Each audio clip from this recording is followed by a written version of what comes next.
Very much. Good evening to you and good evening to you, all listeners. Good evening. It's been 3 years. How would you describe the journey? Tough, trying, but also very educative and interesting.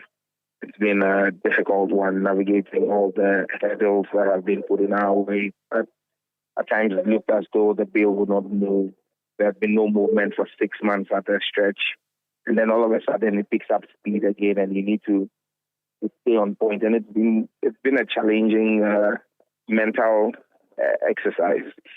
Remembering arguments that were made against provisions or for provisions 3 years ago or 2 years ago during the debate, but you have to have that recollection of everything so that everything you say can show consistency for the record.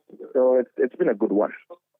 I see. Now, talk to us about the final day. We do know that there were some issues that were raised before the final approval. You even raised some of them. What critical intervention did you have to bring to the bill before it went through? Okay, so I mean, we have worked with the media closely on this bill, and the media has been one of the biggest supports we have.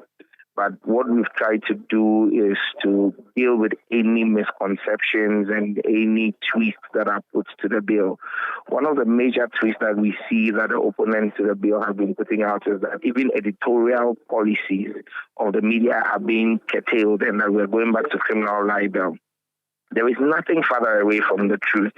But what we decided to do was to say that, look, to give our media friends assurances and make assurance double sure, to show them that we as sponsors respect their Article 12, their Chapter 12 rights in the Constitution, the independence of the media and all. I decided today with my colleagues to introduce provision that had to do with clause 10 and clause 11, which dealt with propagation and advocacy, which is where the spin was being put. We introduced that subject to the provisions of the Constitution, so that it enforces the fact that everything we have imposed there, which is against advocacy, is still protected under the Constitution. So, Umaru, you would agree with me as a journalist of good repute that there's a difference between an editorial and advocacy. You can have an editorial on a subject matter without necessarily going into advocacy for the matter. People have run editorials on, for example, money laundering, but that editorial does not advocate for money laundering, you understand? And that's the point and so just to give our media friends assurances, that's why we did that in limited intervention before going into the third reading. Did you have any person objecting to the passage of the bill when you got to the end? I think the records will show that. I don't want to personalize any issues. But I'm sure the records of Parliament will bear out the two individuals who tried to filibuster. I think that the Hansard will bear them out. I would not want to personalize and mention names. But did they vote against it when it got to the voting stage? Well, when it got to the voting, I did not hear anybody vote no.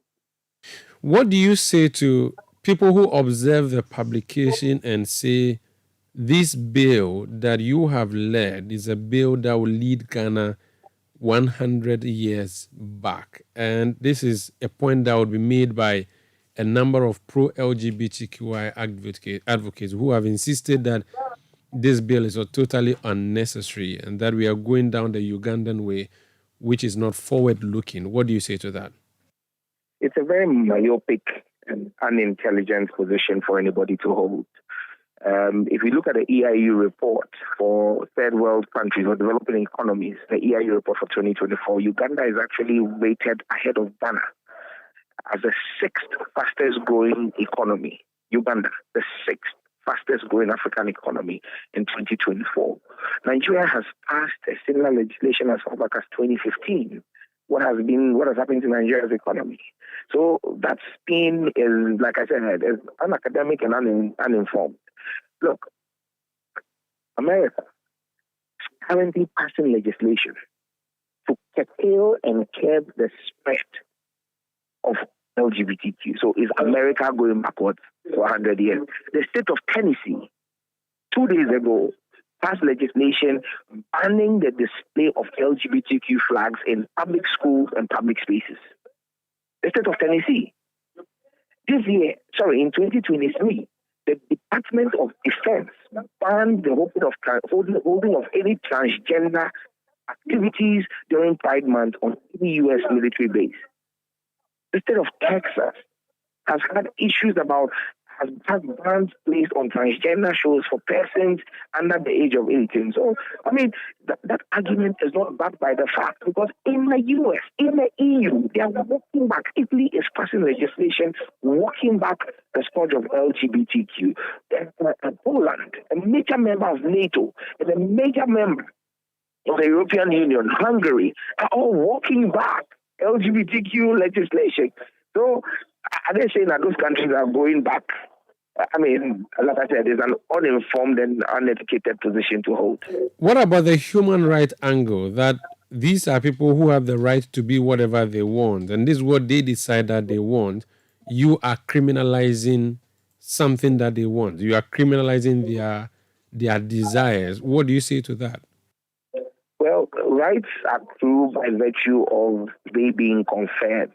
All rights in Ghana are true by virtue of the 1992 Constitution. I dare any of the proponents of that position to show you a right in the 1992 Constitution that accrues to anybody on the basis of their sexual orientation or gender identity. There is no such right in the 1992 Constitution. So I won't even go into the debates of whether sexual preferences are rights or not. They should just show us where in the Constitution that right is conferred. Rights are not rights. Rights are defined. Rights are defined, and the Constitution spells out all the rights. And even the rights that are defined in the Constitution, the rights to life, the rights to free speech, the rights to assembly, the Constitution is clear. The Constitution makes it clear that those rights are only enjoyable insofar as they do not affect public health, public safety, and public morality. The science and the evidence from the CDC of the United States, the Center for Disease Control, shows that homosexuality is a public health disaster. It makes persons, practitioners, are 40 times more liable to mental disorders and psychological disorders and suicidal tendencies. Men who have sex with men are 400 times more likely to contract HIV. It is substance abuse is 400 times more in persons. So the science points to a public health disaster that LGBTQ is. So if our Constitution limits even enjoyment of rights on the basis of public health, and then you go to public morality, which is another thing that is spoken about. And when people say we are not a moral state, we are not a moral state, they have not read the Constitution. It's surprising that you see lecturers of law, professors emeritus, professors of law, saying that this bill is a morality thing, and the Constitution says that your freedoms can be curtailed on the basis of public morality. So you want to ask yourself, how are they reading the Constitution? Finally, the international ramifications, repercussions, and consequences of this bill that you are passing. I recall Professor Mill saying to Tony Blair that he could keep his aid, and then, if you like, we would do what we want. That means that at the time Tony Blair, the Prime Minister of the UK, was pushing that particular agenda here, we do know that it is an agenda that has been pushed in many countries by many countries. Sometimes it's even tied to international aid and support and donor support. How are you going to navigate, or how do you reckon Ghana navigates through that circle, considering that a lot of these things are tied together? Prudent economic management is the way to go. I just told you earlier in the interview that Uganda, whose economy is small, way smaller than Ghana, is projected to be the sixth fastest growing economy this year, despite whatever sanctions they claim they have tried to put on them. Look, Omar, do you think that an American business in Ghana, and we can list the American businesses in Ghana when we get there, or the European businesses in Ghana, we can list all of them. Do you think that they are operating in Ghana because of LGBTQ rights, or they are operating in Ghana because of profit? If you are doing business in Ghana and making profit, And some advocacy group is really talking about LGBTQ. You think that they're going to close shop and leave Ghana when their business is making profit?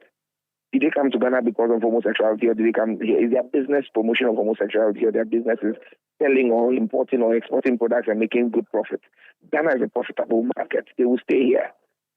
They will not want to be caught up in the advocacy of a few misguided elements in the West. Let's leave it here. Thank you so much for speaking to us. Most grateful, man. That's Samonate George. He is NDC Member of Parliament for Ningo Pram Pram.